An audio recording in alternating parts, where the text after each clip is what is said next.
Welcome to today's meeting of the ESPO Finance and Audit Subcommittee. This meeting is being broadcast live on YouTube and it will be available for viewing after the meeting.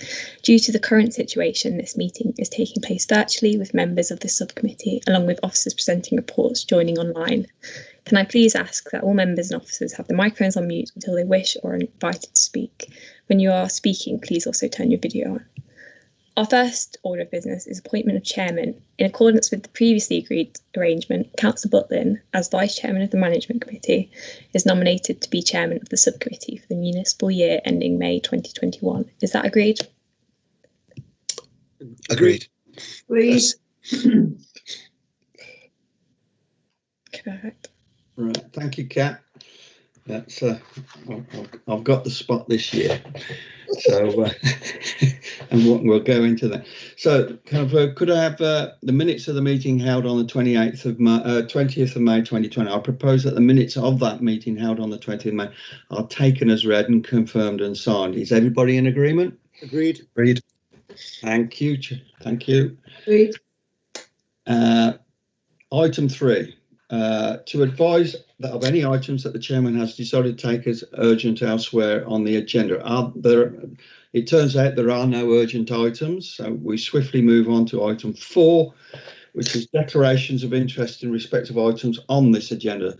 Does any member have any interest that they wish to declare? Nope. If so, put your hand up or do something. No comments. That's great. No declarations of interest. So we move on. Item 5. It's the Internal Audit Service progress against the 2020-21 Internal Audit Plan. So we've got agenda item 5, and then Matt Davis, Audit Manager at Leicestershire County Council, will present this progress update, which is covered on pages 7 to 14 of our packs. Just to give it guidance. So I'll kind of turn over to Matt Davis, please. Thank you, Chair. It's a routine progress V plan report as at 25th of January this year. It's basically a highlight report of the progress we've made and anything relevant to bring to the committee attention. As per paragraph 4, it's the plan that was agreed by this committee on the 12th of February to be approved by the management committee on the 4th of March last year. I'm not going to dwell on paragraphs 5 and 6 because it just talks about the levels of opinion and how those feed into the head of audit's opinion.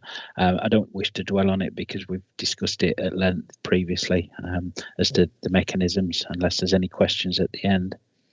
So straight into the detail, and in paragraph 7, that basically explains that there's no high importance recommendations to date, and that is just to clarify final reports with a high importance recommendation or partial opinion to bring to this committee. As we say throughout, the plan is very much a statement of intent, and things will change during the year as in years items may become more pressing and more priorities come to the fore. A classic examples of this is in paragraph 8, where we've talked about in-year changes post the last committee, because the last committee was May last year, so obviously there's been changes since then, as you'd expect in a dynamic plan to be able to react to the business. So it just states that we've moved 2 pieces of work into 21-22 and replace them with 5 pieces of higher priority work, for example, assurance over receivables and payables and IT assurance during COVID, and also some one-off requirements that were needed during the year. Page 10 then details work completed to date, paragraph 10, and I can summarise it as follows. 13 jobs completed to at least draft report stage, and the breakdown of that is we've got obviously we've completed all the prior year work as you'd expect now. We've got 2 areas of substantial assurance. We've got 3 draft reports that are still in the process of being converted to final. We've completed 8 pieces of advisory work, and that's a higher amount than normal for reasons mentioned previously, some one-off pieces of work that we've had to do to be dynamic and to adjust to what's happening in the world at the minute, the environment. And we've got 7 pieces of work still in progress, The eagle-eyed amongst you will have spotted in paragraph 11, my apologies, it refers to 8 pieces of work, but that's 7. It just wasn't changed when I converted one to a final, so my apologies for that oversight. But importantly, in paragraph 11, it does say that of the 5 of the 7 pieces work that are work in progress, all needed to be done in this final quarter. And that's predominantly because it's to allow for enough of a sample size of work to form an opinion over the whole year. So for things like external audit reviews and things like that, the work that we do for those, and they place assurance on.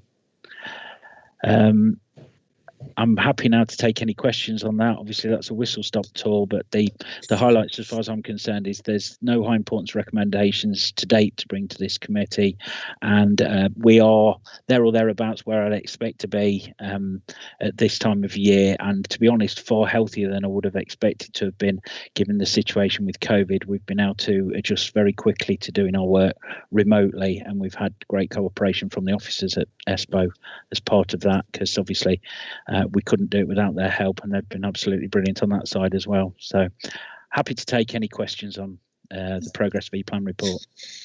All right, thanks for that, and I must echo that comment there that everybody this year in kind of all quarters have stepped up to the plate to the remote working, and it's all kind of performed rather well. First question comes from Mark Howell. Thank you, Chairman. Well done with regards to paragraph 7 to everybody involved there. That's excellent. Just want to ask one very quick question with regards to page 12. If you look there and reference 21S1, contingency cyber issue to investigate a fraudulent invoice associated with an ESPO client. I'm not going to ask what that was, but I can see that all our procedures was at the customer end. Could you tell us how that was identified, please? Yeah, sure. Basically, through looking through email logs as to where the email traffic went out through, firewall logs, etc., to know that, without going into too much detail, that an invoice that was payable to ESPO went out of ESPO in the right format, and then when it arrived at the school or when it left the school again, the bank coordinates were changed to try and make it payable to someone else.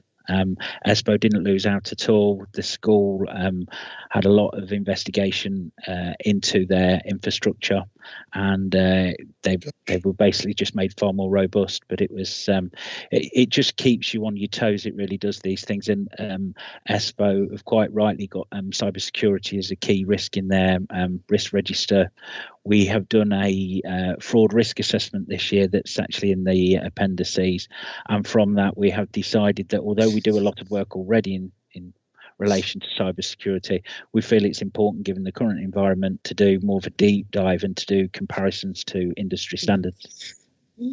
Thank you, Chair. Thank you very much, Chairman. With your indulgence, I just want to ask a very quick question. Yeah. So with you say that, and that later on, and I think it's as good again, you say on page 14, 21P, with regards to the focus on site visits.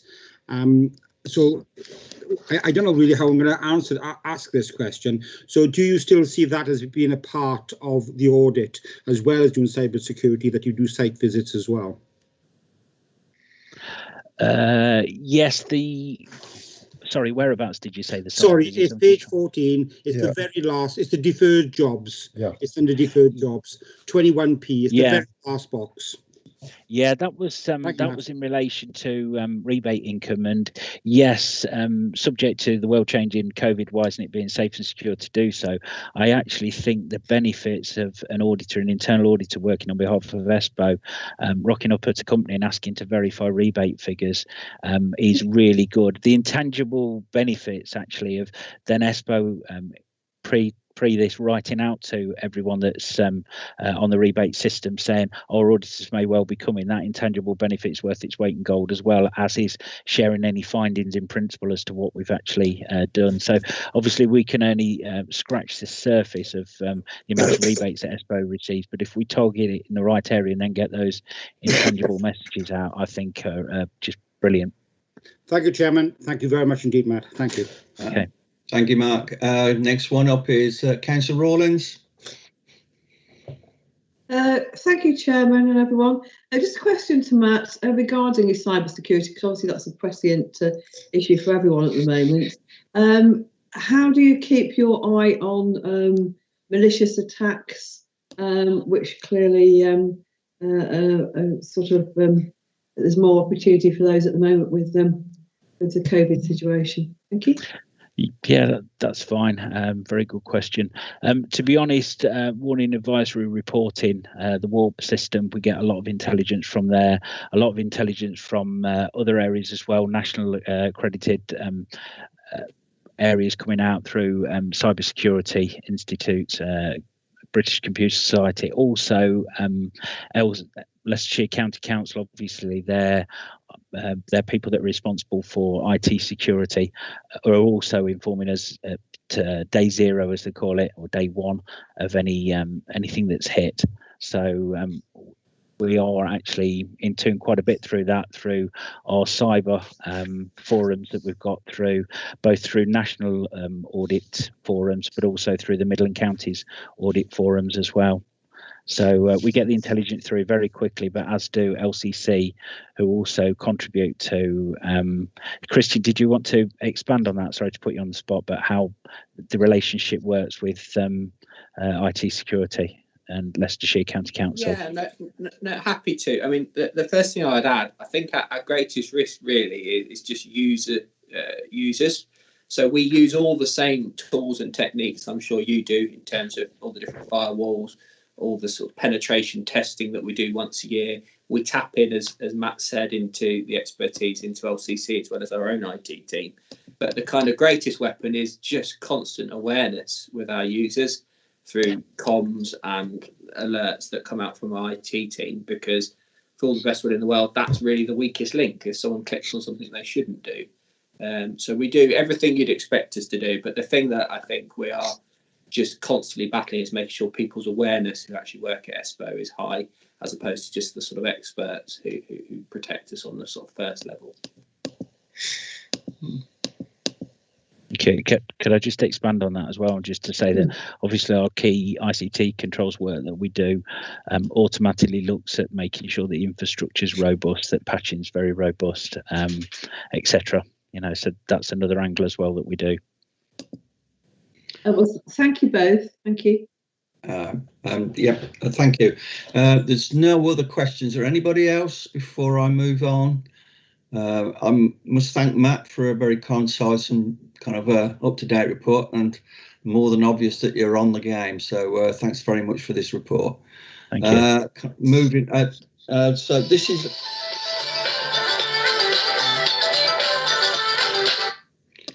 My leader is trying to ring me, sorry. Just to point out that we're asked to note this report. Is that agreed? Agreed. All right. Agreed. Thank you. Agreed. So moving on, item number 6 is the annual internal audit plan 21-22. This is agenda item 6. Neil Jones, head of internal audit and assurance at Leicester County Council, will introduce the annual internal audit plan, which is covered on pages 15 to 20 of your pack. So I hand over to Neil, please. Thank you, Chair. Good morning, everyone. And it was a short double act, if you like, really. I'll just give you the overview of what the audit plan and why we do it, and then Matt will just bring to the table just a couple of areas that he thinks are of interest for the year going forward. So here we are again in the annual planning routine, and its requirement. I think most of you know now we have to abide by public sector internal audit standards, and it's a requirement for me to provide at the end of the year an annual opinion on the overall adequacy and effectiveness of ESPO's control environment. So that covers off its frameworks of governance, risk management and internal control. So in aiming to reach that opinion, to be able to form it at the back end of the year, I have to prepare a wide-ranging risk-based internal audit plan, and it's a plan of audits based on that aligns to ESPO's goals. So in terms of this subcommittee's role, we have an internal audit charter, and that depicts the subcommittee as the board for the purposes of internal audit. However, obviously the management committee has power to approve the annual plan and receive regular reports against it. So whilst the plan is being talked about here today, it will need to be approved by management committee at its meeting on 17th of March.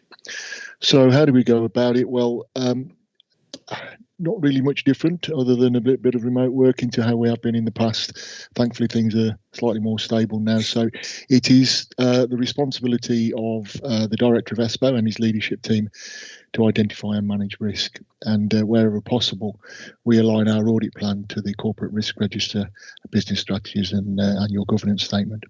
So the way we do it is we consult with the director and the leadership team and the consortium treasurer and secretary on emerging risks and plan changes and potential issues in the year coming forward. We endeavour to compare against similar purchasing consortia audit plans. We have done again this year, and horizon scan for new and emerging risks from professional sources. I think Matt just talked about that part of the plan requires annual audits on key elements of financial and IT systems. Whilst the external auditors can't specifically rely upon our work, it does help them in planning their annual audit to form an opinion on that the accounts are not materially misstated. So there will be some debate shortly with Matt and your external auditors about what work we have concluded. So then any other specific projects, for example, ICT or business growth developments, are targeted for audit. We've talked about data protection and cyber. GDPR compliance is actually covered as part of the audit we do for the County Council. But obviously any findings of relevance will be reported to ESPO members. We retain a small contingency for advisory. That was very useful last year in having to swap around and undertake work. And I'm sure if you went back to your internal audit, heads of internal audit at your own constituent authorities, they would show you a similar pattern of having to pretty much change plans to react to COVID risk. Excuse me. And we also cover off any new unforeseen risks and investigations. Excuse me. Finally, a small allocation reserved for our role in things like today. That's meeting subcommittee and committee planning and progressing high importance recommendations. So that's how we do it. I think, Matt, were you just going to cover off a few things from the 21-22 plan, which is found in the appendix? Yeah, that's fine. Just bear with me. I've just lost the page that I've got. Yes, the initial plan obviously can be found in the appendix on page 19. It's 150 days that I think provides a wide scope of audits that should allow Neil as head of audit to form an opinion over the overall control and adequacy and effectiveness of ESPO's control environment. As you would expect, the world doesn't end on the 31st of March, so there's a small amount of resource that's required to finalise 2021 reports, and some that indeed are intended to straddle 2 financial years. Examples of the work in the plan that give this broad area, I think, of coverage is, as Neil said, we've got the IT and general financial systems work that's relied upon a lot by the external auditor, but we've also got something in there in relation to how risks are managed sort of at a corporate level, because we've not looked at that for a couple of years. So that's come back on our cyclical coverage. We've got new and emerging risks such as cyber security. We've got developments such as anything that's going on in your IT area and your website. We're looking at the traditional work that links to the MTFS, so rebates, frameworks, and exporting being some examples. We've got a section in there to cover emerging risks, because obviously we don't know what's going to emerge at the time, but we're catching and cross-referencing to the risk register. So we've still got things in, any more changes in relation to exiting Europe, COVID-19, etc., etc. And key risks such as failure to retain staff, MTFS targets not being met, etc. So we've got that catch-all. The important thing for me to stress, again, I know we said it in the Progress V plan report, but it's a statement of intent. You know, things do go out of date on day one, and we do need to via and change things around as we need to react to the business and what's actually happening at the time. You know, in response to ESPO's business, their operations, their systems and their controls. And, you know, we've said that occurred quite a bit in 2021 as a result of COVID. Talking of changes, though, you know, the mechanism is that the head of audit will discuss and agree any material changes with the director of ESPO and the consulting treasurer, and they'd be reported through to the committee as we have done in the previous report.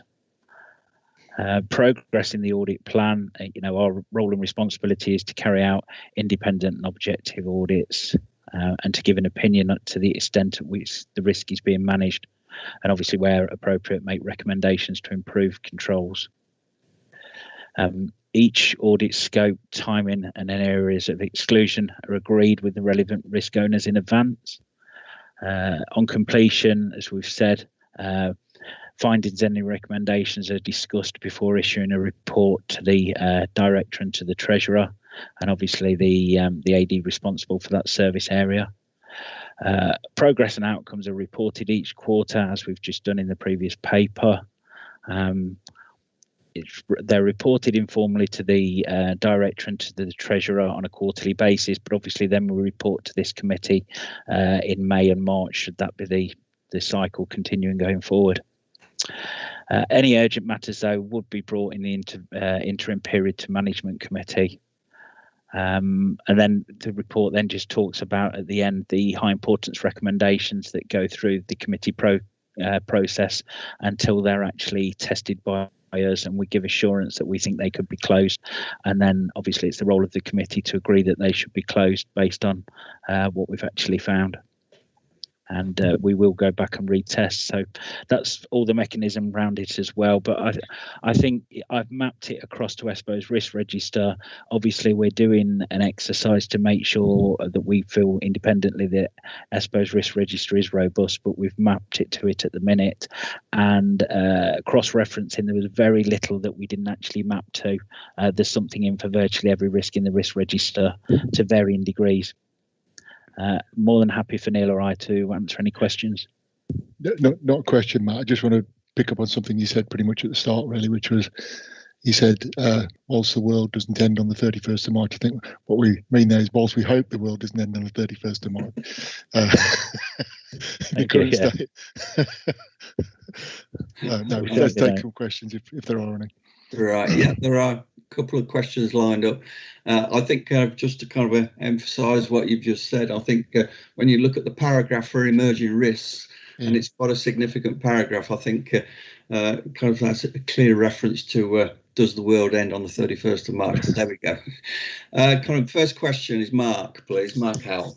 Thank you very much indeed. Thank you. Yeah, it is on the appendix, page 19, that I want to ask two questions. The first one is with regards to Export ESPO International. Could you expand upon that, please? And can I just ask that will it be Neil that does the site visits?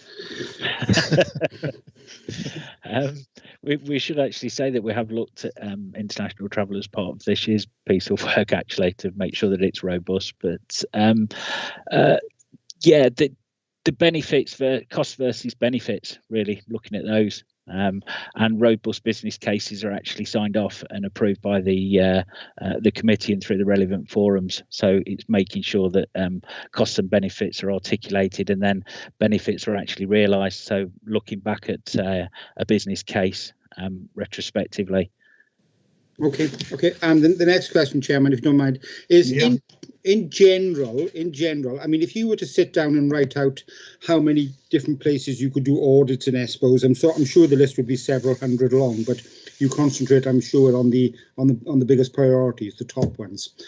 When does that start to circle, so that when you check something, you circle round and you come back to it again? Is it after 3, 4, 5 years? What's on average? And I appreciate that could be on the amount of risk that is to that particular subject area. It's just a very general question.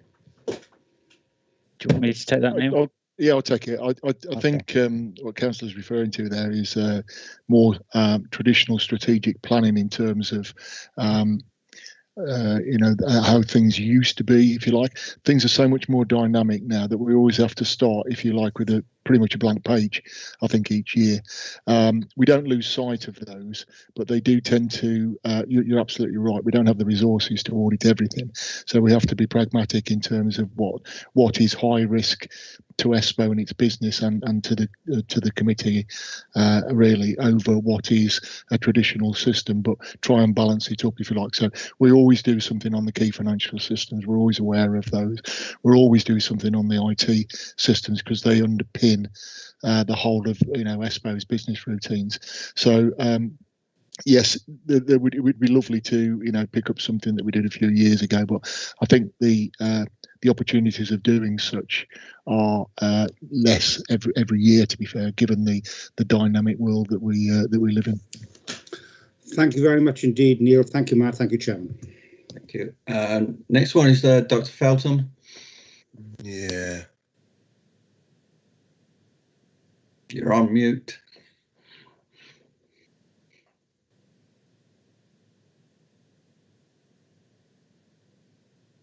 You're on mute still.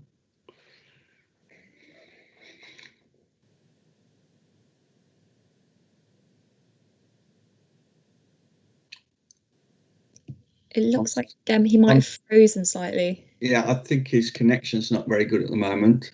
Yeah. Okay. Could I kind of skip for a minute, let him kind of get a better connection, and I'll go to Councillor Rawlings, and then I'll come back to Dr. Feltham. Cheers. Thank you, Mr. Chairman. Two questions on the item regarding additional resources to complete 2020-21 plan. You just put a figure on that, please. And the probably this will come when we look at paper 9. But in terms of looking at opportunities for foreign trade, obviously that is coloured by negotiations the government is trying to have at the moment to secure other and more varied trade deals. So what sort of controls would we be looking to put in place regarding any future development there? Okay, do you want me to take the first one first of all, Neil? Sorry. Yeah, you'll have some handle on what's left in the pipeline, won't you? Yeah, so the work in progress is actually contained in pages 13 and 14. Goes on to 14 in that box there. There's 1, 2, 3, 4, 5, 6, 7 jobs there, of which I anticipate we will complete the vast majority. The only thing that we may struggle with is just getting full sample sizes for things like general financial systems and maybe a bit of IT controls. And it's really, we put that in there just so that if there are any eventualities where, particularly at the minute with an IT section that's relatively small and a finance section that's very small, if people do go down with COVID or anything else, that we've actually got the ability to carry forward into the next year. And yeah, just to clarify, I was talking about the audit world, not the literal world, when I said ending on the 31st, and that's a classic example, that some things will straddle the financial year. We try not to, obviously, because we try to get it all completed in the by the 31st of March, but it's not always the case. And it's back to Neil. And Neil's on mute as well. Sorry, Chair. I must admit, Councillor Rawlings, could you repeat that question? I'd sort of lost where I was on the. That's fine, Neil. Sorry for that. And I was just thinking, looking to the future, what sort of audit procedures could we see implementing for looking at contracts outside the UK and the EU? Is that in the plan, Matt? Oh, sorry. Yeah, that's the. That's on the international thing. Yeah. The exporting line. Basically, at the minute, we are looking at the transition from EU and the rules and regulations. Obviously, there was somewhat second guessing until the agreement was completed. So initially, we're looking at were ESPO, I'm paraphrasing here, but were ESPO ready for what was expected? And then when the actual agreement was made, were ESPO, was the material adjustments that were needed to be made into the way ESPO operate, and then based around that, what mitigating actions have been taken. So, if it's clear as to export routes, can ESPO go down that route, or are there any stumbling blocks? And we're looking at the transition to from EU part, or the Brexit part, if you like, will feed the areas we look at export wise, because we'll know where ESPO are and what decisions they've made based on the deal. Yeah.